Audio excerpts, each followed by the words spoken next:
Verbally Effective with Ina Esco is an interview-style podcast that intersects art, culture, politics, and entertainment with a Memphis focus. With producer Sana Marie. Each week, I'm joined by a featured guest with roots in Memphis. Verbally Effective delves into each guest's personal journey to uncover the incredible stories fueling their purpose, the highs and lows of their pursuits, and how through their passion, they are moving the culture forward. Be sure to follow Verbally Effective and Ina Esco on Instagram. Also, download the Verbally Effective podcast on SoundCloud, iTunes, and Google Play Music. Don't forget to check out the website and submit to be a guest at verballyeffective.com.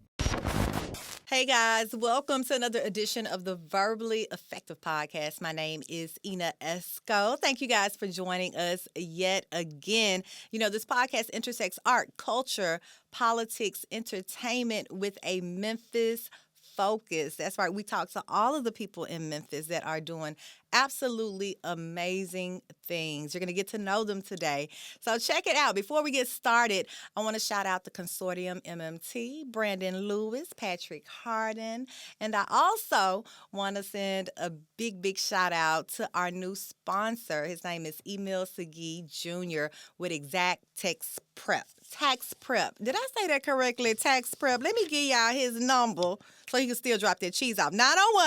901-752-9152. Today, I have an important gentleman with me today.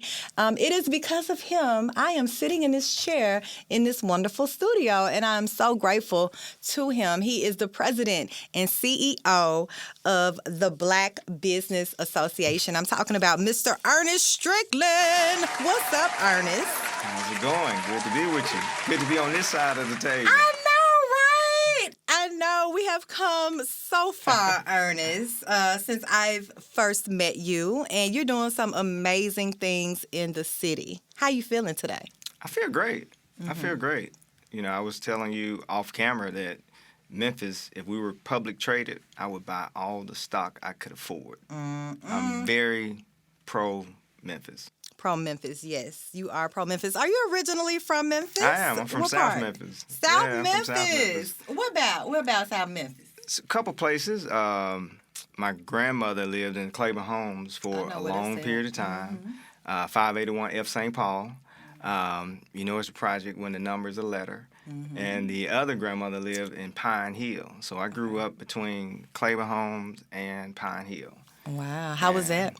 It was cool. You know, it was fun being around a bunch of cousins, and I didn't know we were poor until I got older, you know, because it was normalized and it was filled with, you know, love and family. We had food all the time. We had everything. You know, it was a good childhood for me. Do you have a lot of siblings? No, I only have two. I have two younger sisters. Okay. Are you guys still close? Yeah, we're close. Okay. Yeah. In age, my one sister is 7 years younger, and then the other sister, she's same age as my daughter. Really? Yeah. Wow. Same age as my daughters.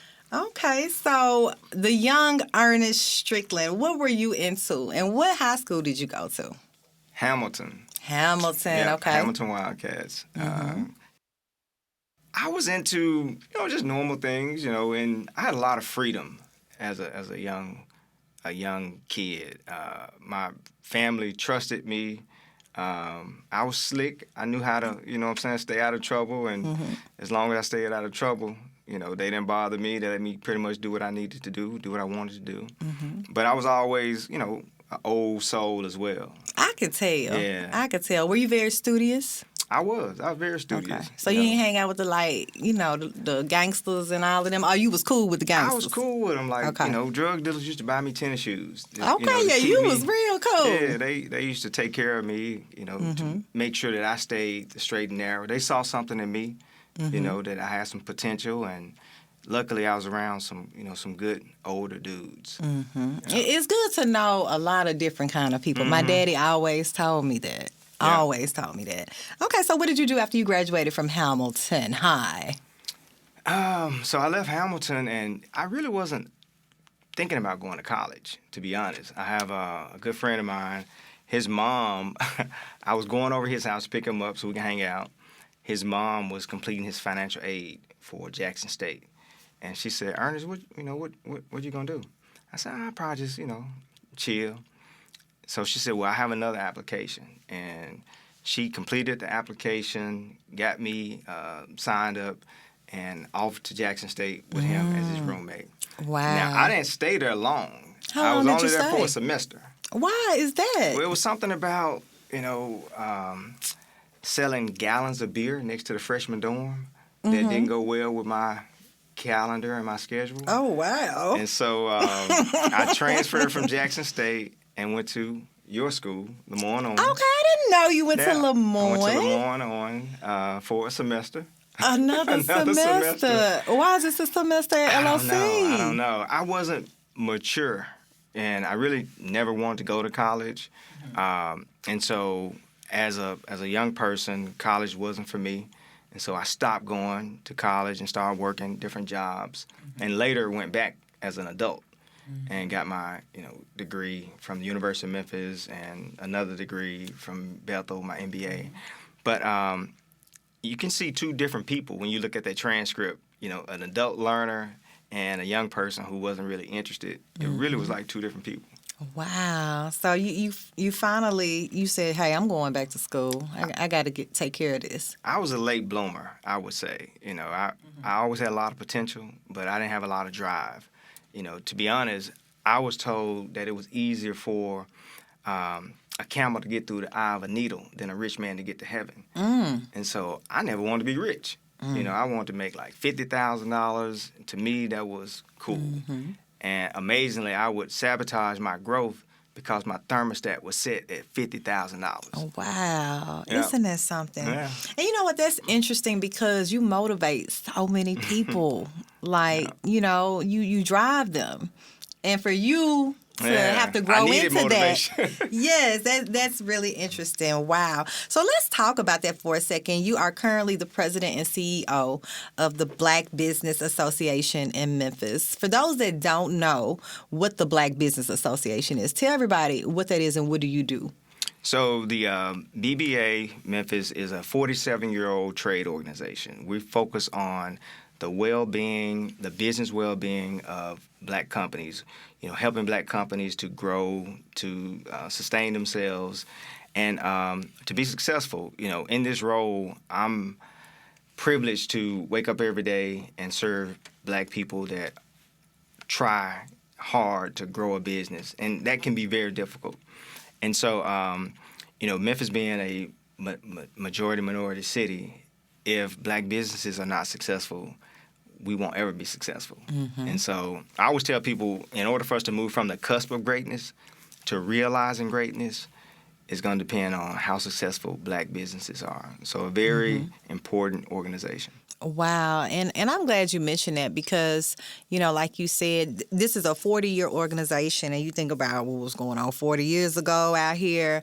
Poverty has been an issue for Memphis for forever. Talk to us about how poverty affects, Black business owners here. Yeah, I believe Gandhi said poverty is the worst form of violence because you feel it nonstop, 24 hours a day.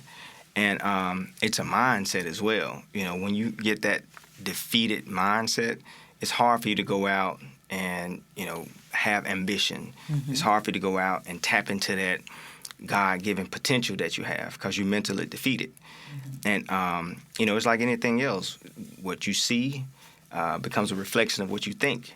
And when you start thinking poor thoughts, you manifest poor activities.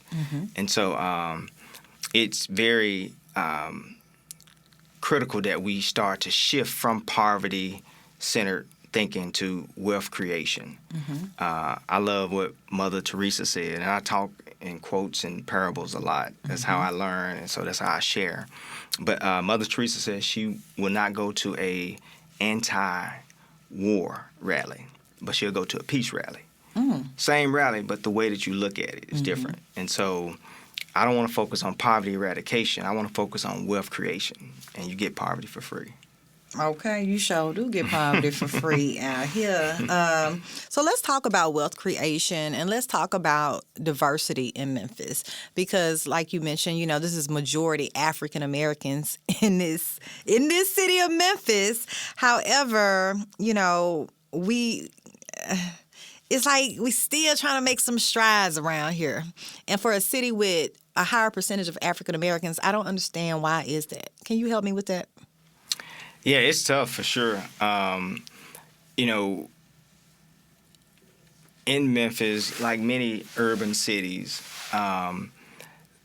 we've suffered from, historical disinvestments, historical disenfranchisements. And what you see today is those dividends of that disinvestment continue to pay. And so, I once told a person that public policy has to step in and provide a jolt for black people to get out of the situation that we're in because it's like a hypnotic rhythm now. Generations are being born and living in poverty. And so something has to happen that disrupts that, right? And, you think about public policy. Jim Crow was public policy. Mm-hmm. And so if the government helped put us in this situation, we're going to need the government support in getting us out of this situation. And not only, for the benefit of black people in Memphis, but for all Memphians.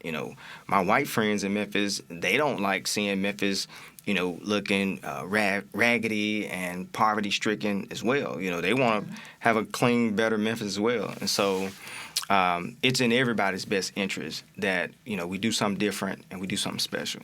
It is in everybody's interest. And in your position, I know you know a lot of people in high places here in the city.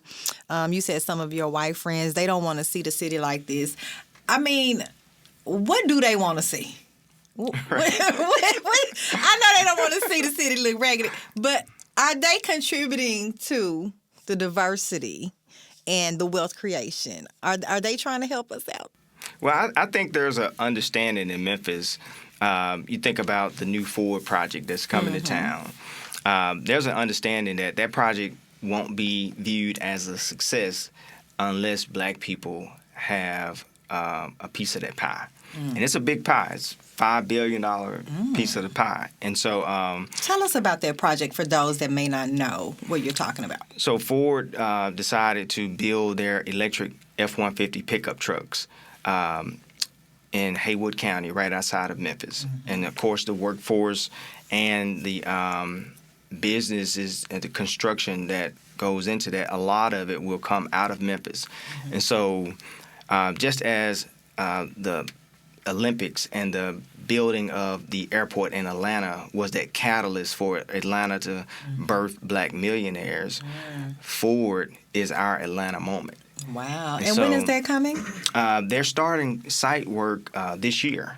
And so my organization, along with the MMBC, which is the Mid-South Minority Business Center, as well as MAMCA, which is the Memphis Area Minority Contractors Association, we're all working together under the umbrella of Memphis MBE Collaborative to make sure that we get the word out about this opportunity to black contractors, that we educate them on how to pre-qualify in the portal that will make sure that they have license and things like that. And at the end of the day, that they have opportunity to get some of this business. Is it looking good for so us? So far, I'm optimistic. I haven't had a good conversation with Ford, and I was very blunt with them in saying that diversity is very ambiguous. Claude Anderson always says, what is minority? Is it a one-legged person? Is it a short person? Is it a tall person? What is a minority? Blackity black. In Memphis, it's black people. Bottom line, that's what we're talking about. Exactly. And what's interesting? I used to work for a corporation here, and my role was in purchasing, handling diversity spend. And we would, go to all of these meetings. We would talk to the higher ups in the company, and they would give us a percentage. They want to spend 30% diversity spend. It would never happen. they would vet the vendors out, they would bring them in, and nothing changed. That diversity spend, I would say, stayed right under 10%.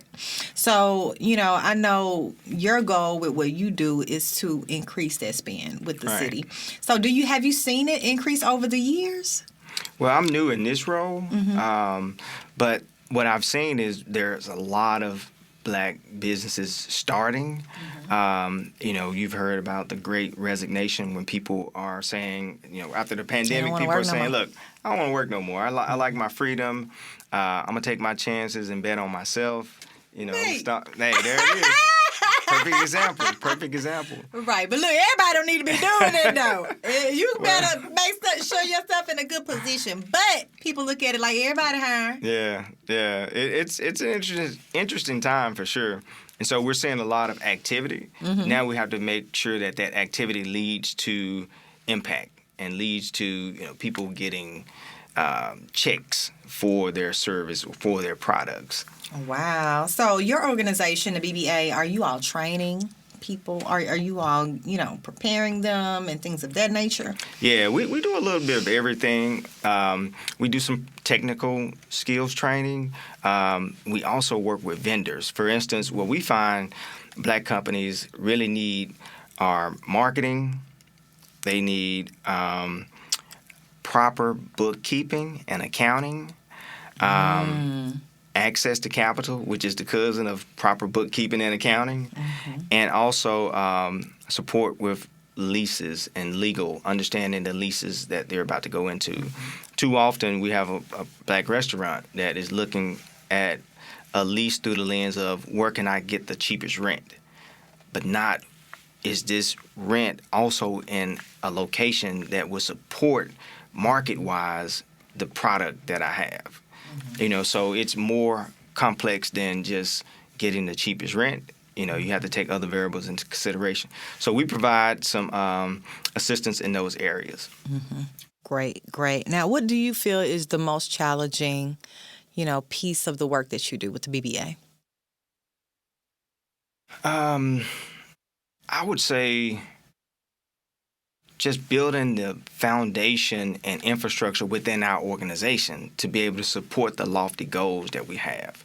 Like, we've been under-resourced for a while. We do have the luxury, and we're very fortunate to have been in Mayor Strickland's budget for the last several years, and City Council have provided a grant to the BBA so that we can have some capacity to serve companies, but we need more. Like I mentioned earlier, we didn't get in this situation overnight or by ourselves, and so we're going to have to do something special to get out of this situation. And when you look at markets like San Francisco, they have innovation dollars. We need innovation dollars. We need money that is put into organizations and, that will allow you to experiment and to try things, as opposed to, only having enough and then you're scared to, really get too innovative, because that's all you have. So we need some innovation dollars where we can just, try things, test things, and learn from those tests and make improvements. So you say it's challenging getting those innovation dollars. Yeah, most dollars will be pointed directly to a specific program, and not for you to imagine and come up with new ways of doing things. And so we need dollars that will allow us to experiment and to be innovative. Okay. Well, I hope you get them dollars. I need them dollars. What are dollars at? Where the dollars at? Now, you have been in some very instrumental roles. Like I mentioned, you've worked with the Workforce Development Greater Memphis Chamber, now the BBA. Since you've been doing this type of work in the community of Memphis, what have you seen? What has been the most rewarding piece of this, would you say? I would say there's an intrinsic motivation that comes with helping people. And during my time with the chamber, when I was over international business development, I would fly around the world, pitch in Memphis, from Sweden to South Africa to Norway, to you name it, the Philippines, promoting Memphis. And so to go out, for instance, I was in Japan once when they were looking at making additional investments in the U.S. We talked to them about what they have currently in Memphis, which is in Bartlett, but when you're in Japan, it's all Memphis, right? And so from those meetings, they subsequently made increased investment. If you're driving down 64, you'll see Olympus. They have a large facility there, it's much larger than it was prior to, us making those recruitment efforts. But to see those type of investments, and then to see people that you know and don't know get jobs there and are able to feed their families and have a, increased lot in life, that's what's rewarding. Wow. Now, how long is your term in this role with BBA? Until I get tired of them or until they get tired of me. I heard that. Right. So you got a lot of work to do. I have a really good board, and they're very supportive, and they give me a lot of leeway. And so I don't plan on being in a role for a long time. I don't plan on, being a type of person that, stays for, an extended period of time. Mm-hmm. I would love to find someone, that I can groom, that could be my successor. I'm glad you said that. It's some people in Memphis, they don't want to go nowhere. Right. Wow. Okay. And I'm glad you mentioned board. You have a great board because you sit on quite a few boards. Right. You're on the board here at the consortium. Right. Other than the consortium, what other board? You're a board member for? What other groups? Right now, I'm on Whole Child Strategies Board, which is a nonprofit that serves the North Memphis area. I am past chairman of the Downtown Memphis Commission, Memphis MA Board. I was on the board. I was the chairman of Dr. Harrington's Charter School for a while. This is an important man. Well, right here. I'm on the governor's HBC Success Committee, which is an advisory type of board. So, yeah, quite a few. Not as many as I used to. I don't have the bandwidth to, to serve. Matter of fact, I got a call today about serving on the board. I want to serve on a bank board now. They get paid. On a bank board. They get paid. You can get that check with that bank board. Wow. Well, you know what? Before we get into Esco's Pop Talk, how is Millie doing? Millie Manny, he's doing great. He's doing great. Your son? Yeah, my son. He at TSU? 18-year-old freshman at TSU. He's a rising R&B singer, as he likes to say. He's bringing R&B to Gen Z. Okay, yes, he is. He is. He's doing pumping great. that content out, baby. Yeah, he's doing great. He performed at the Grizzlies game. He sung the national anthem. I just received an email today. His music is being synced again with a I can't disclose, but he's having another sync placement coming up. Wow. Yeah, so he's doing great. That's awesome. You know what? I'm glad you said, okay, you mentioned TSU. Time for Esco's Pop Talk, because we're going to get to this Southern Heritage Classic. I know I didn't prep you on that, but you made me think about it. The Southern Heritage Classic. So last week, there was this big announcement that Jackson State University was pulling out of the Classic. And so you're like, well, that was all of a sudden. Like, what is going on with that? From my understanding, there was a contract in place until 2024. But I believe, I don't know, did they switch divisions or something like that? Did Dion think they could make more money with other Classic games? The Southern Heritage Classic in Memphis is a big deal. A lot of business owners, depend on that money flowing through that time of year. I saw an article in the Daily Memphian days later talking with Fred Jones. And he said that he was very disappointed. It was a surprise. Like, no one spoke to him about it. And they're looking for another team to fill in Jackson State University. What was your thoughts when you heard about that? Yeah, I was disappointed as well. Coach Sanders has been doing a great job and being a strong advocate for HBCUs. Yes. And this was really I think a mistake. It was something that doesn't seem well thought out because, as you mentioned, Southern Heritage Classic is more than a football game. Yes. You know, it's an economic driver, and a lot For 30 years. 30 years. And so you have to be, more responsible when you make those type of decisions that's going to have that type of impact. And Do you think Dion made that decision alone, or I'm sure he had people? I don't to know, talk but I know to. he's a very strong personality. Yes, and he if he wanted is. to keep it in place, he could have some influence there. Dion, what you doing?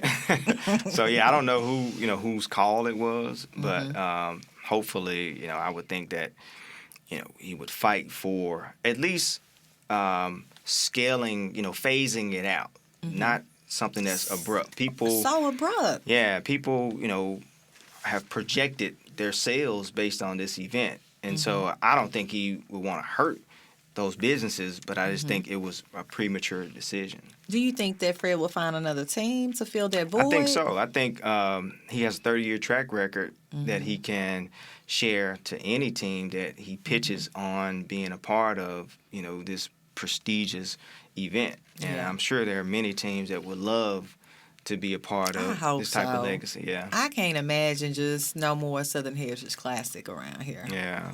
Wow. Okay, next topic.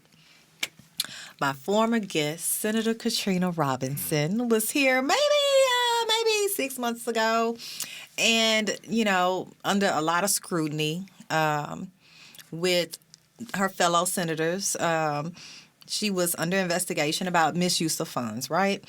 I think the dollar amounts began at $200,000 and went all the way down to, I believe, $3,000 at the end of the day. And I believe that the judge still hadn't ruled at the very end, right? So the senators last week called a meeting in Nashville to vote her out as a senator, which has not happened since the Civil War. Why are these folks so mad at her about $3,000? I mean, what are your thoughts on this whole situation? And they voted her out. Yeah, I mean, I know her. I know Katrina. I know her family. I've seen her. Her daughter went to school with my son at Germantown, and I've seen her, put on the elected official hat, take it off, drive back to Memphis to be at the basketball game for her daughter, put the mama hat on. And super smart, she's built a business that has been very successful. I think I mentioned premature as far as the decision with Dion, but that was very premature. And if that is something that's going to happen, why haste? Why not allow the process to play itself out? Yeah. Especially when you see evidence of the charges and the amounts diminished the way that they have. That in and of itself, substantially, should cause for cooler heads, and you want to measure twice and cut once, as opposed to making a hasty decision like that. And so, I'm not a political guy, but I know politics. Politics can oftentimes, defy logic and reason. And so that's true. That's unfortunate for her, but I know that she's smart, and I'm excited to see what she does after this. Yeah. And another thing, let me piggyback, and especially when you got other senators doing far more worse and they're not voting them out, right? So, yeah, I want to see how the whole Senate plays out after this, after the fallout from what they did with her. Yeah. Because I don't think the media is going to let it go. Well, Nashville is a funny place, Is it? It is. And, partisan politics and party comes before logic oftentimes. And it's really a shame, for them to take that action, like I said, prematurely. Just let the process play itself out. What's the rush? Yeah. But you know what? I'm excited to see what Katrina does next, because I know it's not over for her at all. Yeah. At all. Okay. Last topic, and this is one, I didn't prep you on this either, Ernest, but this is one that's kind of near and dear to what I do with podcasting. I'm sure you've heard of Joe Rogan. Yes. So Spotify pays him $100 million a year for his podcast. And recently, several artists, including India Arie, have pulled their catalog, pulled her podcast from Spotify in response to Joe Rogan archive consisting of him saying the N-word. So we've seen like a compilation video of him saying the word like 30 times over a time period. So, when you put context behind it and actually listen to the conversations, it was like, why we can't say the word nigga? Like, really? So it kind of make you say, well, can they say the word nigger? And is free speech really free speech in this case? Do we really have free speech? Spotify is standing their ground with Joe Rogan. They're not about to pull him off. Now, they've pulled those episodes where he mentioned the word nigger, but they're not pulling him. They still gonna pay that $100 million. So what do you think about this whole, era of free speech now? Yeah, I think there's, consequences. And, you have the whole cancel culture. But, Spotify is a company, and I would hope that they are consistent. I would hope what so, I look too. for. Because they're very successful off of black music. That's what built Spotify. So Yeah. And so if they're going to stand by Joe the way that they are standing by, I still think that they should, if they have, diversity, equity, inclusion policies and corporate social responsibility statements, like now is the time to show leadership and deal with this accordingly. Yeah. There has to be consequences for your actions regardless of, we're in a day and time now where anything you say, can come back. Anything. And so, what it's an opportunity to have some education around it. I think there's an opportunity for them to make some investment to show that they are true to their corporate missions and give an explanation on why they're making the business decision that they're making. But, yeah, that's tough. $100 million. $100 million. Let's talk about diversity, Spotify. Yeah. Wow. Well, thank you for sharing your thoughts on Esco's Pop Talk. And since, you know what, when I look at you, I feel like you represent Memphis, like you're a Memphis connoisseur, right? Is there anywhere in Memphis that maybe we don't know about that we should maybe frequent and learn some history maybe, or even, just a Memphis gem that we should know about? I feel like you know. Well, we talk about North Memphis, South Memphis, East Memphis. Just a tidbit of knowledge. There's, in front of the University of Memphis Law School, there's a small stone that is on the sidewalk, and that's the 0 milestone. That is what separates the city north, south, east, and west. I didn't know that. Yeah. Over there at Fogelman. Yep. School of Law. School of Law. So it's right there in front of the law school. But everything that's north of that stone is considered north. Everything south is considered south. East, and of course the river is west. Are you serious? And so I think knowing a little bit more about and knowing the Cotton Museum is a place I heard about it. I think haven't people been. sleep on. Like Memphis, cotton sales were larger than Wall Street. That's crazy. So you see there's so much wealth pent up in this community that, dates back to slavery. And going back to my earlier point, we didn't get in this predicament by ourselves. Okay, And Memphis. we're gonna Come need on, help Memphis. getting out of it. We need them dollars. We need them where the innovative dollars. Help. Wow. Well, thank you so much, Ernest Strickland, for joining Thank you me for having me. today. It's been a pleasure. Yeah, so how can everyone follow your journey and see what you got going on? Well, BBAMemphis.com. Subscribe to our newsletter, BBA Memphis on Instagram. And you can follow me on Instagram. I don't know why, but Ernest Strick on Instagram. Kind of boring, but No, he's not, y'all. No, he's not.